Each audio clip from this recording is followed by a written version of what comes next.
As Australians head to the polls this week, there are more undecided voters than ever before. Look, I don't think that people have a high regard for politicians across the board. Most people are not paying attention to this election. Or if they do, in between paying the bills, picking up the kids, sort of living, they only have time for, I think, the clearest of issues. People are desperate for answers to the rising cost of living and unaffordable housing. They know the economy is fucked. They just want someone to unfuck it.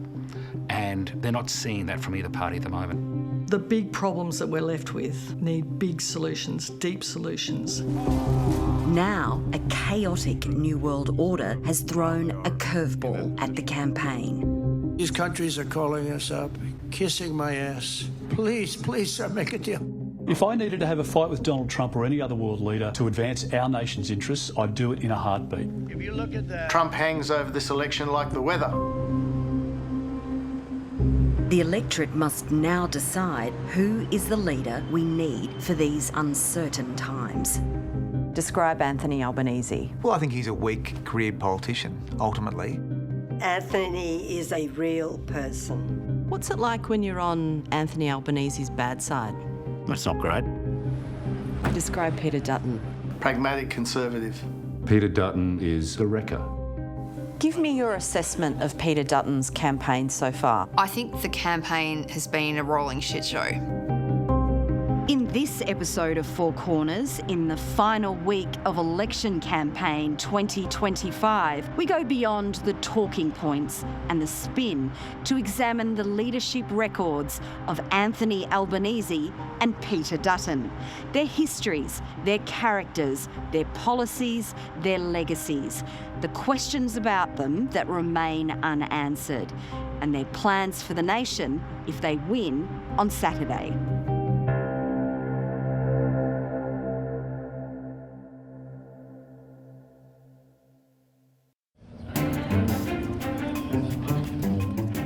It's mid-morning in the marginal seat of Paterson in the New South Wales Hunter Valley. We're on our way to the first media event of the day. Travelling journalists have been given barely any information about what's going on.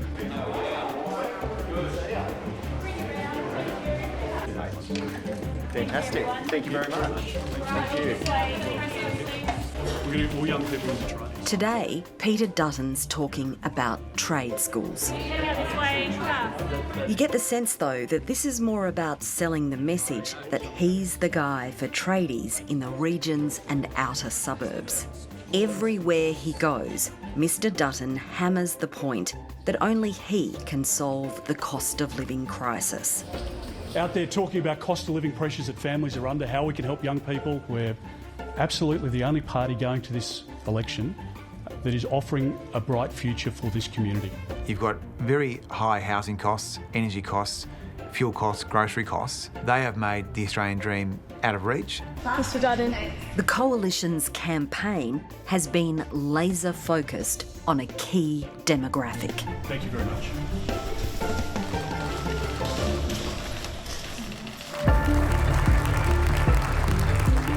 Menzies forgotten people, Howard's battlers, and with Peter Dutton, the heartland of our Australian Liberal Party. Over the last 3 years, they have been hoodwinked, they have been let down, and they have been lied to by the Albanese Labor government. Our future Prime Minister, Peter Dutton.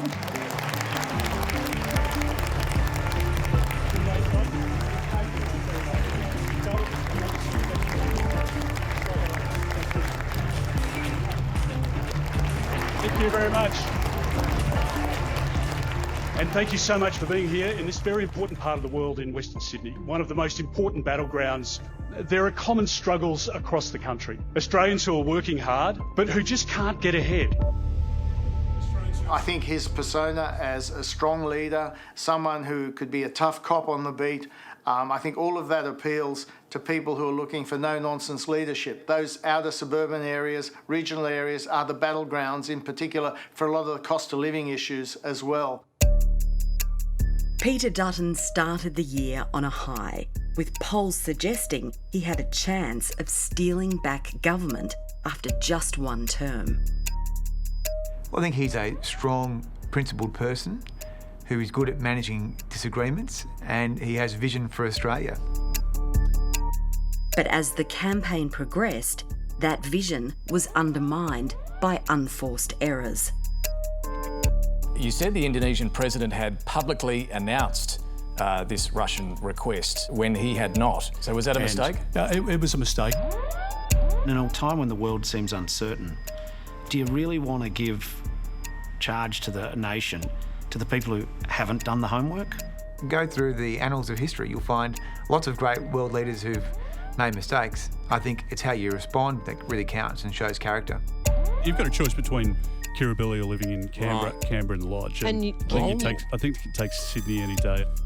That was just an absolute clanger of the first order, you know, to be speculating about living in a luxury mansion outside of your home city on the first couple of days of an election. I just could not believe it. It was raining in Canberra. It was raining in Canberra. The Prime Minister began the year with opinion polls showing he was staring down the barrel of minority government at best. Get out of here.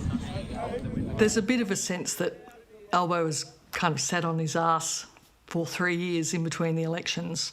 But he's that classic kind of kid who got their homework in late every week, but always got it done in the end. As the campaign kicks off, the PM's minders are leaving nothing to chance. Right, move back quickly, guys. Into the shade. Keep walking, media. We're going straight to the press, please. Moving back, media. Keep moving, guys. Let's go. Travelling on the Leaders' campaign buses is a curious insight into Australian democracy. They almost never meet anyone who hasn't been carefully vetted beforehand. The journalists here have no idea where they're going until minutes before they arrive at a location.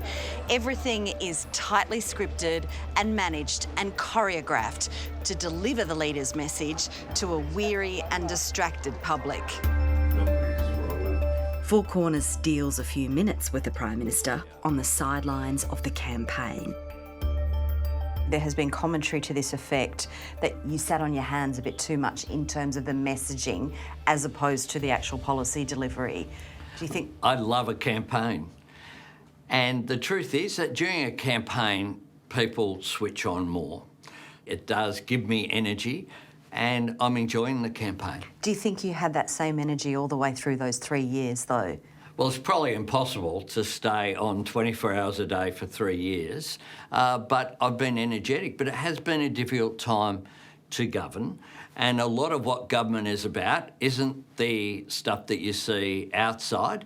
It's sitting around a cabinet room, making sure that you get the budget in better nick. It's developing the coherent policies in a context of global turbulence has been a challenge, but we have, I think, got the economy turning the corner.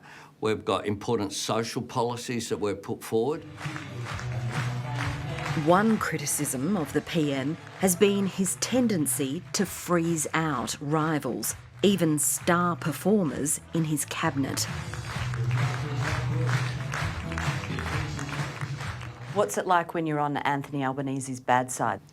Oh, look, I can be tough, and I'm very loyal to people, incredibly loyal. I expect loyalty back in return.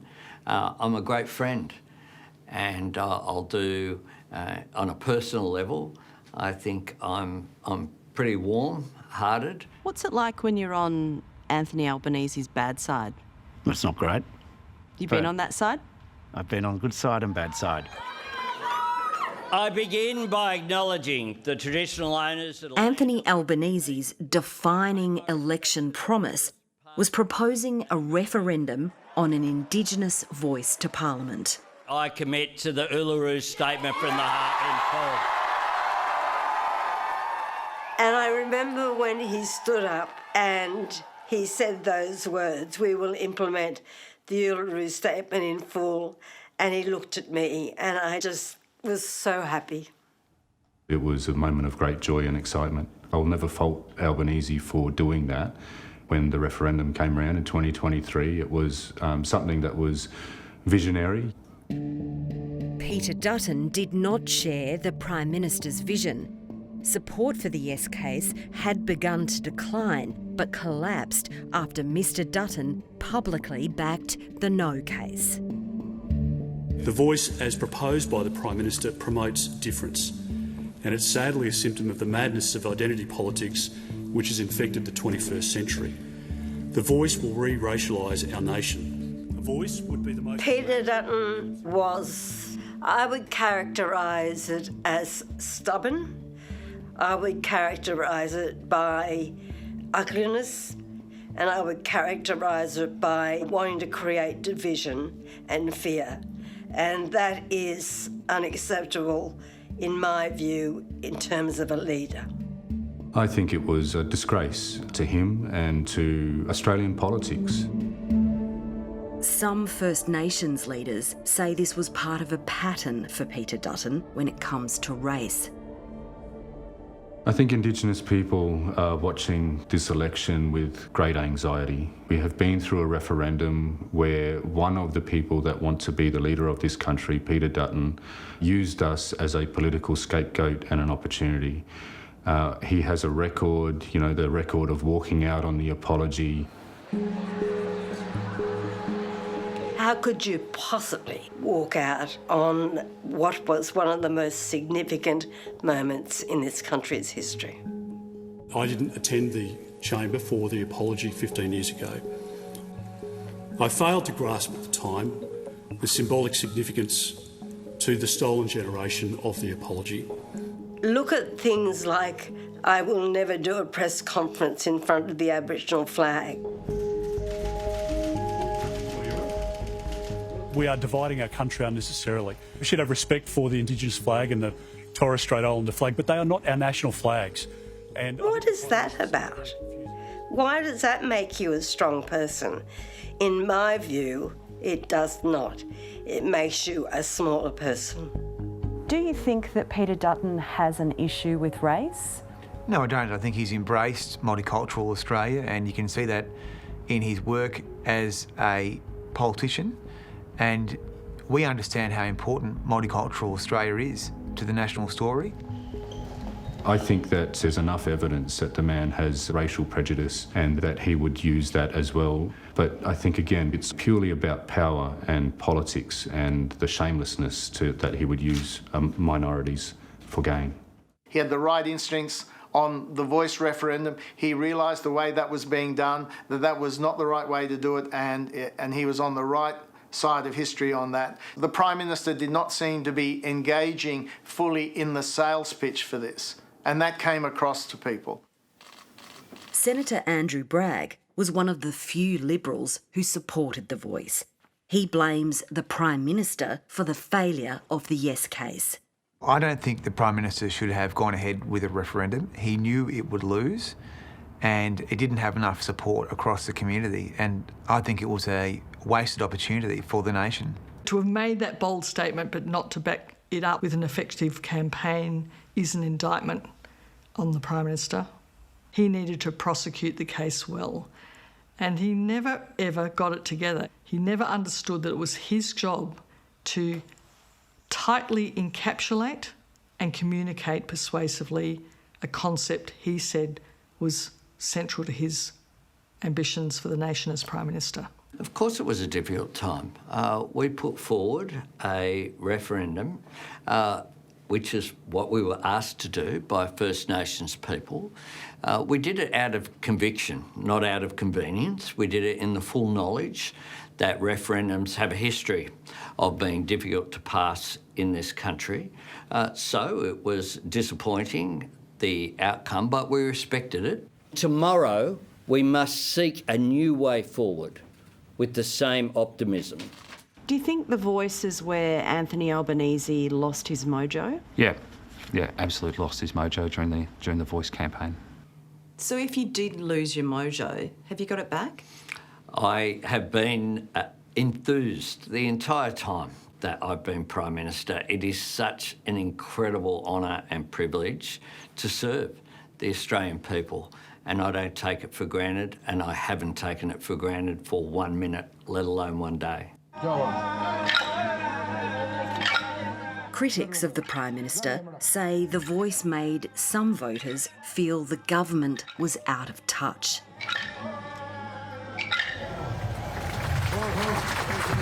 He said to them that the government weren't focused on the issues that they were worried about, and that started a detachment from their working class blue collar base, which is still in danger for Labor. And how do you think Peter Dutton played it?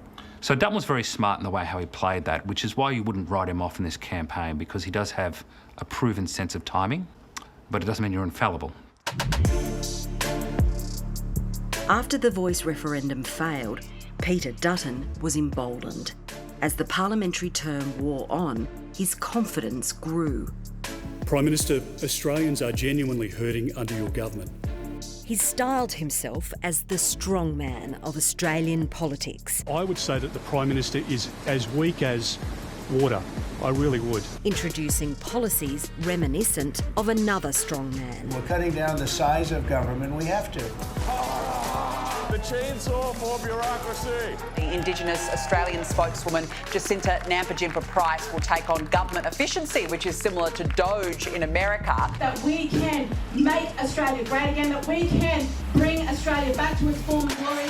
Peter Dutton's proposal to cut 41,000 Canberra bureaucrats was followed by another idea: to stop public servants working from home. Labor has made work from home a right for the individual, not an arrangement that works for all. And this is unsustainable. It quickly went pear-shaped, and Mr Dutton dumped the policy. This is quite a backflip. I mean, this was one of your signature policies. If you're making this kind of a mistake during an election campaign, how can you be trusted as Prime Minister? What we've said is that we've listened to Australians, and we've made it very clear that work from home is a reality for many people, for our friends, for people in our workplace, and we're supportive of that. The working from home policy, where the Liberals said they're against it, is without a doubt the biggest own goal I've seen in Australian politics, and now reluctantly you can see their fingernail marks on the concrete as they're dragged to reversing their policy. I think it's been a rolling shit show. 1 minute he's, basically implying that public servants are lazy for wanting to work from home. The next minute he's saying, oh, no, I don't believe that. Actually, I really do agree with working from home. Like, come on, that is just sloppy, unprofessional. Is this how they're going to govern the country? Believing in one thing one day and something completely different the next? But we made it very clear we got it wrong on that one. Nothing more to say? Well, we got it wrong. I mean, sometimes you get it wrong, and what's important is that you're able to admit mistakes. I don't think that Australians want politicians that can't admit when they're wrong. And if we made a mistake, we've owned up to it. I think that's healthy. Our country will be woke no longer. I think there is going to be a near revolution that comes with the Trump administration in relation to a lot of the woke issues that might be fashionable in universities and at the ABC. The comparisons with Donald Trump have followed Peter Dutton for months. The president's a deal maker. He's a thinker. We've ended the tyranny of so-called diversity, equity and inclusion policies all across the entire federal government and indeed the private sector and our military. Now, positions have been advertised that include those required for cultural diversity and inclusion advisor positions. But such positions, as I say, do nothing to improve the lives of everyday Australians. This is Doji Dutton taking his cues and his policies straight from the US. Well, I don't accept Labor's characterisation of Mr Dutton as a small Trump. Ultimately, he's had a very different view on the treatment of Mr Zelensky, a very different view on the issue of net zero emissions, and then different views on trans and abortion-sensitive issues in our own country. So I don't see any parallel. What did you think about Jacinta Price wearing a MAGA cap and saying, "Make Australia great again"? Well, that's not part of our policy position, and I think ultimately we're wanting to make Australia a more prosperous, sound and secure country. It's quite possible that the Trump turmoil in the US could turn out to be a tremendous stroke of political luck that saves Anthony Albanese from the penalty from laziness in between elections. Whatever the international environment, for most Australians, there are more pressing issues at home. What's keeping people awake at night is grocery bills, energy bills, cost of living expenses, and housing affordability remains the political fault line in Australia right now. So unless you're talking about those issues, you're going to struggle to get traction. So it's the economy, stupid? Yep. It's the economy elbow, the economy Dutton. Yep. And, you know, they're looking for hope. And I think they're not seeing a lot of hope from either leader at the moment. These have been difficult times to govern because of global inflation and the biggest energy crisis since the 1970s. But we've come through those turbulent times. We have turned the corner. But do you see that sense of voter anxiety as Prime Minister when you're out there amongst people? The cost of living pressures are real, which is why my government has responded with cheaper childcare, free TAFE, getting wages up, making tax cuts for every taxpayer, not just some, making sure people got energy bill relief. Peter Dutton is focused on energy bill relief too. If Anthony Albanese's big gamble was The Voice, Peter Dutton's big gamble is building nuclear reactors, replacing coal-fired power plants like this one in Victoria's Latrobe Valley. In the case of nuclear power, Australia should have an all-of-the-above energy policy which covers the various sources, because that's what China has and that's what America has. And we disadvantage ourselves potentially by not doing that. The idea is that no other country is going to get to net zero without nuclear by 2050, and so we think that having that clean technology is an important part of the mix. Now, if the government wants to stop coal-fired power, the only feasible and proven technology which can firm up renewables is next-generation nuclear technologies. The time has come for a sensible and sober conversation on nuclear power in Australia. I support it. I'm just a big supporter of baseload power.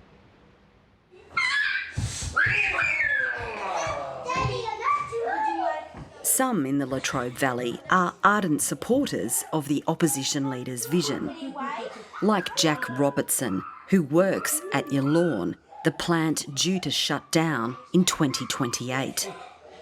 So you've got 4 little kids. You're not concerned about living in the shadow of a nuclear power plant? No, not so much. Not so much. Would it sway you to vote for Peter Dutton?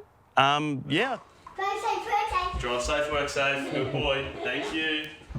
I'm a proud MEU union member, so typically would be Labor. But yeah, I'm happy to throw my support behind anyone that is happy to support, the country's energy future.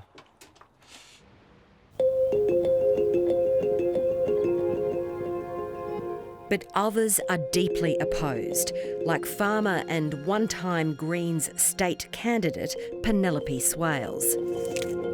So over here, between these 2 trees, on the horizon is Loy Yang, and that's where the coalition want to put the nuclear power plant. How do you feel about that? Really bad and quite angry, yes. Why is that? Let me count the ways. She's worried about how much water a large nuclear reactor might need. We kind of don't have enough water now. So I think we're sleepwalking into a very bad situation if we go the nuclear road.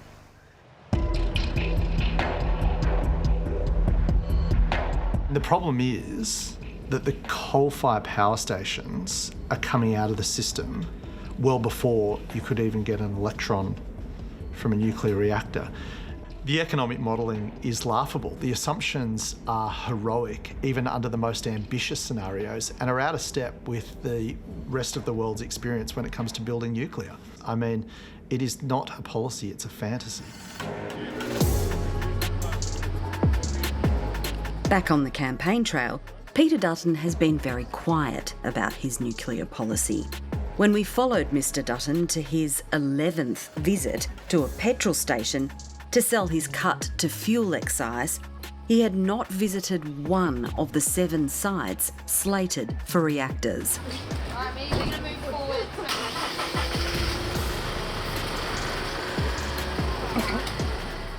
Mr. Dutton. You haven't visited any potential nuclear sites, including the one here at Liddell, just an hour away. When are you going to visit them in person to allay their concerns? We can create thousands of jobs here locally. We can create industry. We can say to our kids and grandkids that we know you're going to have a job and that you're going to be in part of a region which is revitalised.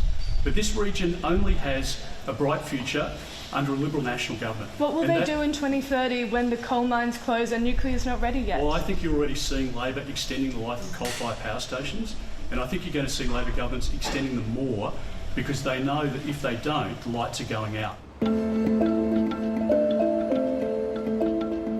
Away from the regions, in the suburban heartland Mr Dutton wants to claw back, cost of living pressure is acutely felt by people with massive mortgages and those who just can't get into the property market.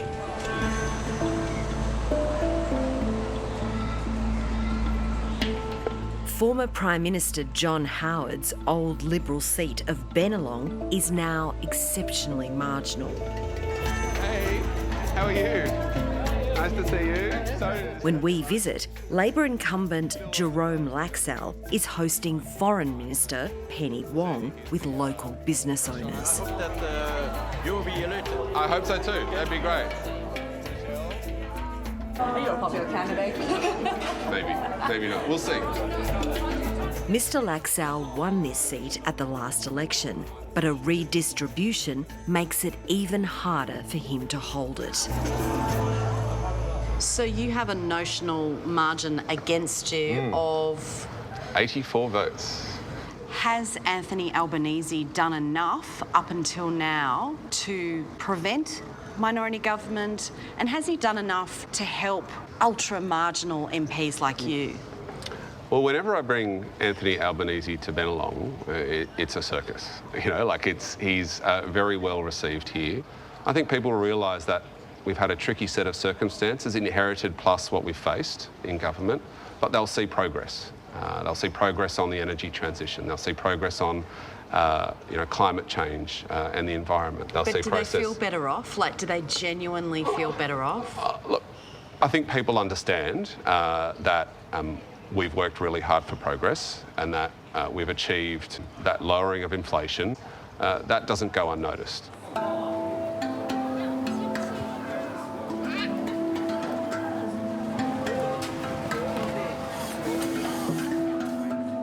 At a nearby street market, Liberal candidate Scott Young is pressing the flesh. I'm Scott, I'm 32 as well. I was speaking to a young lady around my age. She tells me her and her husband earn a decent income, collectively $350,000, and yet they couldn't afford their own home. Almost a third of voters in Bennelong have Chinese heritage. Hello, how are you? I'm Scott, lovely to meet you. How you going? What's your name? What's your message to Chinese Australians about why they should vote for the Liberal Party in this election? 我觉得一个人做不到很多，我们一起可以做多一点。我们澳大利亚是很好的国家，我们现在也一起努力进步我们的经济。 At the last election, many voters in Bennelong were turned off by the coalition's anti-China rhetoric. The only way that you can preserve peace is to prepare for war. Big smile, fantastic. Thank you. No, it's good to see. He declared that the Australia-China relationship is a very important part of our election manifesto. What did you think about it when he said in 2022 that Australia needed to prepare for war with China? Well, look, what I'm focused on is the future and what. But what did you think about what he said then? Like, what was your as a Chinese Australian, what was your response to that? What did you say to him about that? Well, I didn't talk to him about that, Louise, but I can share with you that it's very important to build our national security, but national security also comes in the form of economic security, and I think Peter Dutton recognises that. Our trade relationship with China is very, very important. Mr Young's campaign has not gone to plan, Well, lovely to meet you. with a series of negative news stories alleging he failed to declare campaign donations. Hello, how are you? Nice to see you. How are you going? Nice to see you. He's again. also been linked to a casino high roller with alleged ties to the Chinese Communist Party. He's tried to brush off those allegations and paint the town blue. So what do you say about that? Like, did you declare it? Well, again, I've followed all the rules. I have given my comments to the relevant outlets. What the New South Wales Division does is a matter for them, and I'm very grateful for their support. Bennelong is a comparatively wealthy electorate, yet it's below the national average for home ownership. Is it possible to buy a house if you're a young person here? No, it's not. It's not. We need to address that. Anthony, your government has modelled negative gearing changes and CGT changes. Well, the Treasurer has done that. Was it modelled? It certainly wasn't commissioned by us to do so. It was modelled by the government. It was that's publicly available. This Prime Minister has a problem with the truth.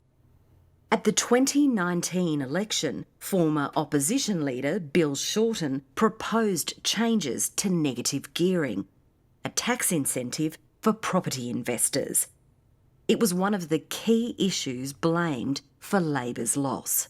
When you were opposition leader, you actually came out with some proposals for big picture structural reform, and the electorate said no to that.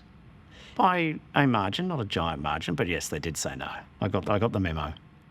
You got the memo, but do you think that there's a sense in the Labor Party that it has shrunk back from making those big picture structural reforms that might actually make a true difference to the cost of living?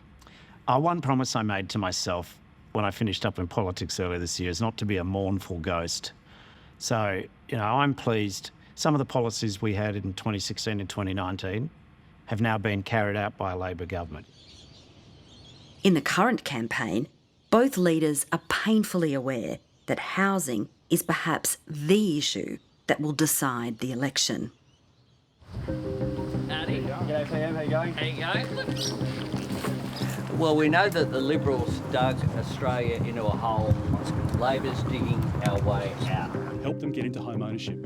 That's the priority. The high vis is on high rotation as Anthony Albanese and Peter Dutton talk up their property plans almost every day.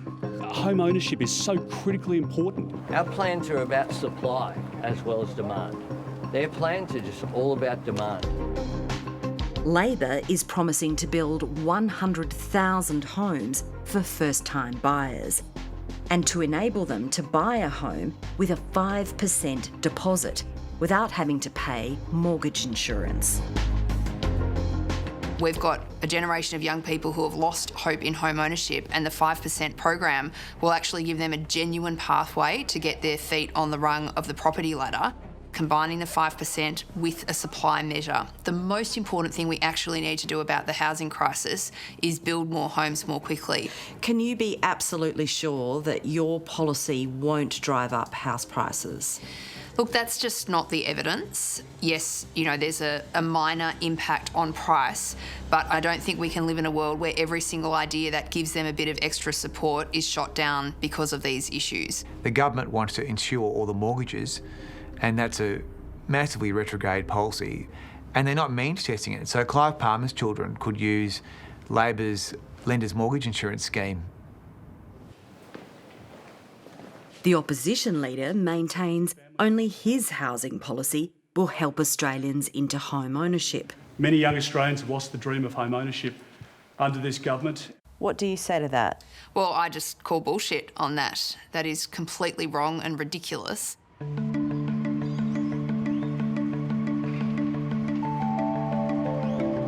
Peter Dutton wants to give people the right to use their superannuation for a deposit, and will let first home buyers claim the interest on their mortgage as a tax deduction. The key test of your success in retirement is your housing status. It is not your super balance. And so making sure people have a house in retirement is very important, because we are losing that amongst Gen Zs and millennials, and super is the best way, as part of a suite of measures, to get the Australian dream back on track, dare I say. we'd be facilitating a generation of young people to ransack their retirement savings and gift that money to the older property owning generation.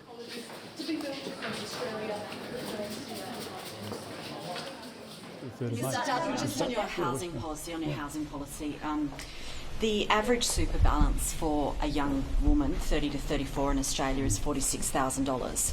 For a young man, it's $56,000. The average house price in Sydney, for instance, is $1.5 million. That's $300,000 on a 20% deposit.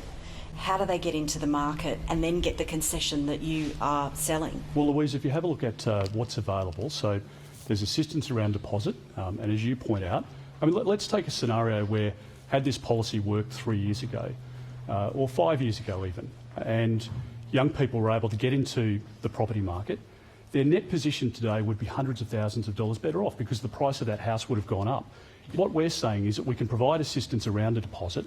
We can also provide about $12,000 a year for 5 years, so $60,000, to help with the servicing, to help make the mortgage repayments. But that's after they get in. But for a lot of Australians at the moment, again, we're talking to some builders about this the other day, there are young Australians who have bought a block of land under Anthony Albanese and now can't afford to build on it. That's their dilemma. This is the disaster of the Albanese government. Thank you very much. Thank you. We hope that Australia... Mr Dutton brought along his son on the campaign to help with the big sell. An opportunity for the first time. We're saving like mad, but it doesn't look like we'll get there. Can we get some clarity around whether you will be helping the kids out with a home deposit? We'll help them with a deposit at some stage, but in many families, in a lot of most families across the country, they haven't got that luxury. I think it simply showcases the aspiration of a tradie wanting to own a house, which I think is reasonable. A tradie with a really rich dad. We don't want to be a country where your parents' wealth determines your housing outcome. That's my view.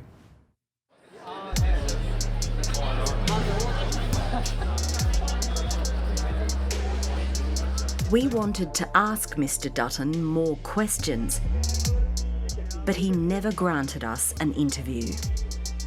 I first went to meet with Peter Dutton in his Canberra office in February. I told him I'd like to sit down with him, get to know him a bit, and find out why he thinks he'd be a good Prime Minister. Since then, Four Corners has contacted his office on multiple occasions. On most of those occasions, his staff don't even bother to reply. We've been following him for a few days now, and I've had one opportunity to ask one question. We keep asking his staff, when can we do the interview? When can we speak to Mr Dutton? They don't tell us anything. And the last time I asked just now, his staffer just walked away. I tell you what we're focused on, May the 3rd. May the 4th, I look forward to watching Star Wars at night. There are questions for the Prime Minister too.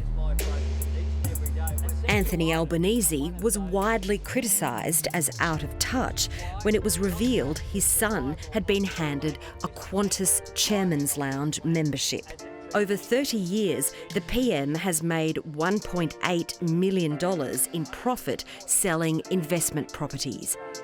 His current 2 homes are estimated to be worth about $7.5 million.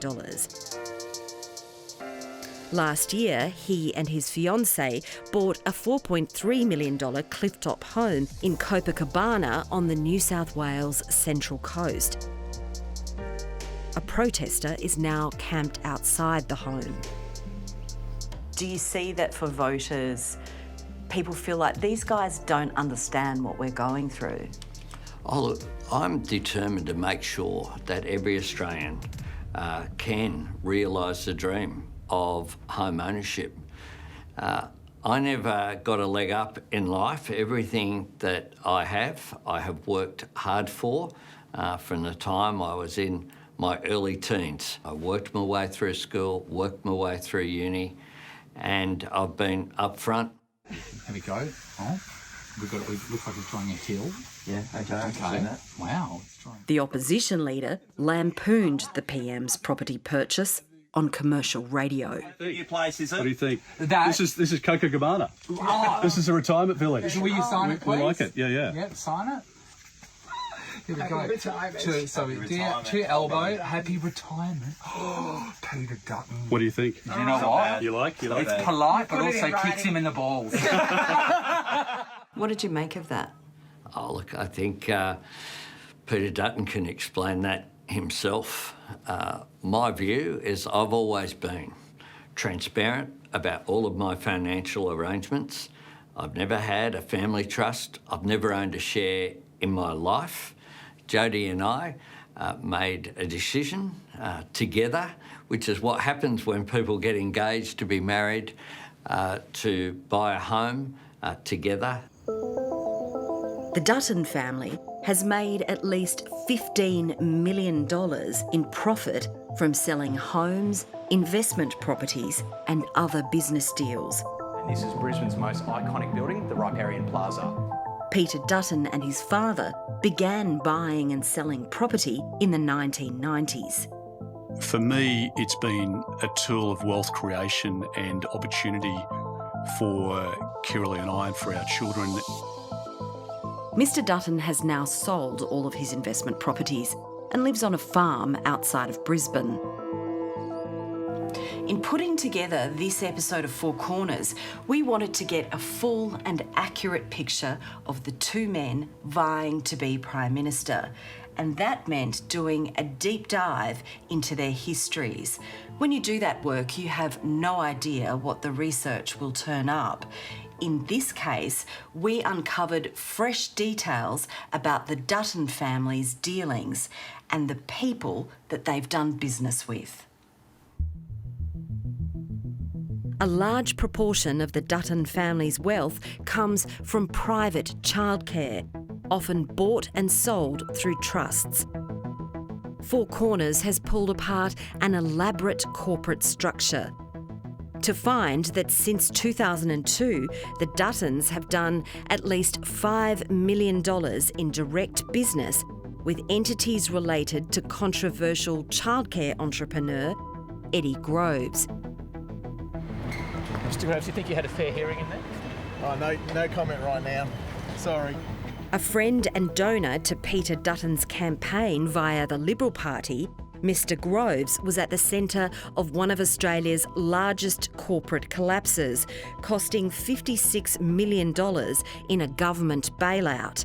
Peter Dutton removed himself from the trust in 2019, but the business between the two families continued. In the last transaction, the Dutton family sold a childcare business for $2.7 million to a group that included Eddie Groves' stepson and longtime associates.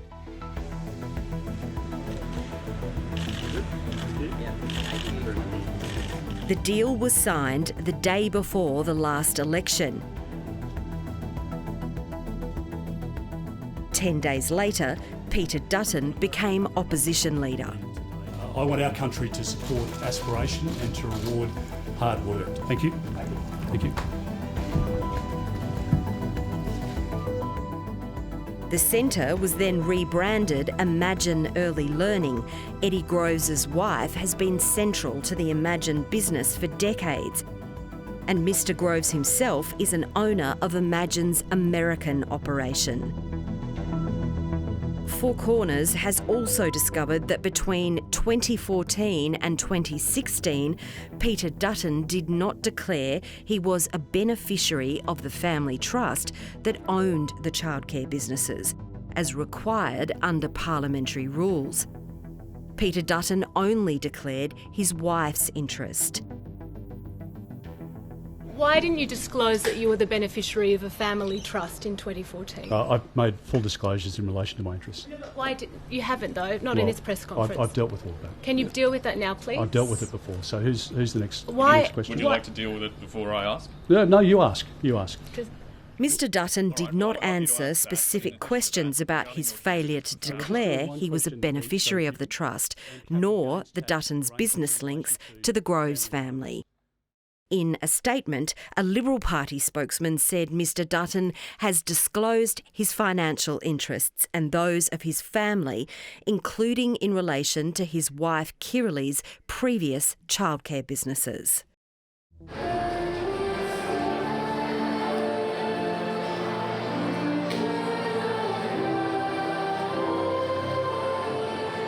The coalition will be praying that the opinion polls are wrong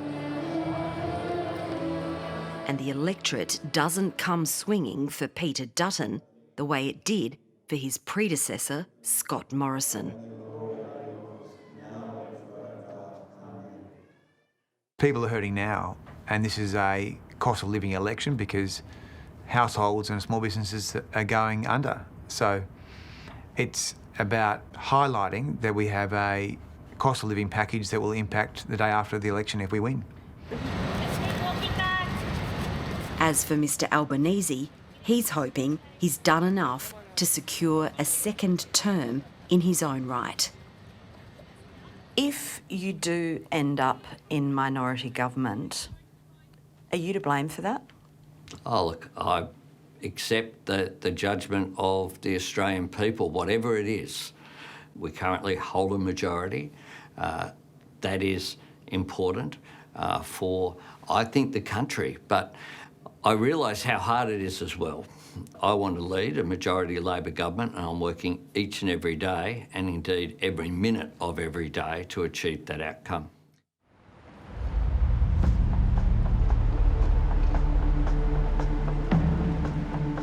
If the current generation of politicians would just pause and deeply take in the big problems that we're left with, need big solutions, deep solutions, and that is what younger voters are looking for in particular, not just stuff at the margins.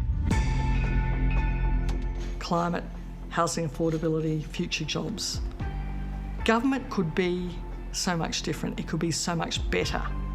It's time for the Albaneses and Duttons to either listen carefully or move on.